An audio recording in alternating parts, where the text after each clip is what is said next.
Buddhist बताते हैं कि श्रावक 8 के अंक की तरह है और गुरुओं को कहा जाता है 9 का अंक, क्योंकि जो नंबर 9 होता है वो बहुत मर्यादित नंबर माना जाता है।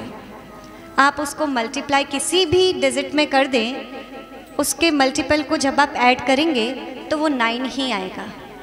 जैसे 9 इंटू 1 9, 9 इंटू 2 18, 1 और 8 9, 9 इंटू 3 27, 2 और 7 9, 9 इंटू 4 36, 3 और 6 9। आगे तक किसी भी डिजिट के साथ मल्टीप्लाई करके देख लेना। और श्रावक को किस अंक की तरह कहा? 8 की तरह। यानी श्रावक जब तक अकेला है 8 इंटू 1 8। जैसे ही वो श्रावक 2 हुआ 8 इंटू 2 16, 1 और 6 2 होते ही डिक्रीज डिमोशन हो गया। जैसे ही 3 हुए 8 इंटू 3 24, 2 और 4 6। जैसे ही वो श्रावक फिर 4 हुआ 8 इंटू 4 32, 3 और 2 5। उसके बाद 4 से 5 हुआ 8 इंटू 5 40, 4 और 0 4। जैसे जैसे आगे बढ़ता जा रहा है 8 इंटू 8 64, 6 और 4 10, 1 और 0 1।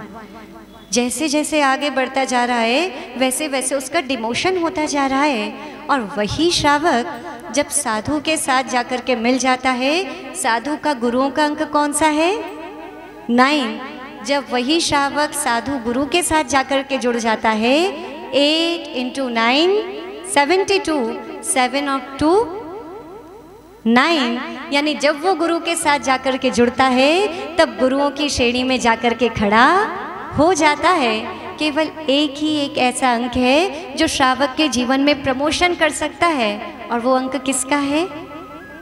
गुरु का अंक है। यदि श्रावक अपने जीवन में उन्नति चाहे तो वो क्या करे? बहुत सिंपल सा फॉर्मूला है, बहुत सिंपल सा फंडा है। जाकर के गुरु के साथ जुड़ जाओ, जीवन में उन्नति अपने आप प्रारंभ हो जाएगा। जब आप लोग मैथ सॉल्व करते थे तो कितना भी क्रिटिकल इक्वेशन क्यों ना हो, उस सबको सॉल्व करने का एक फॉर्मूला हुआ करता था। होते थे किसी इक्वेशन में 2, किसी में 3, किसी में 4 या किसी में 1 फॉर्मूला लग कर के आप पूरा इक्वेशन सॉल्व कर लेते थे।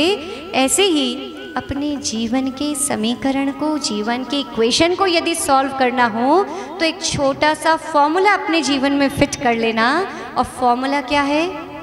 श्रावक plus Guru is equal to success.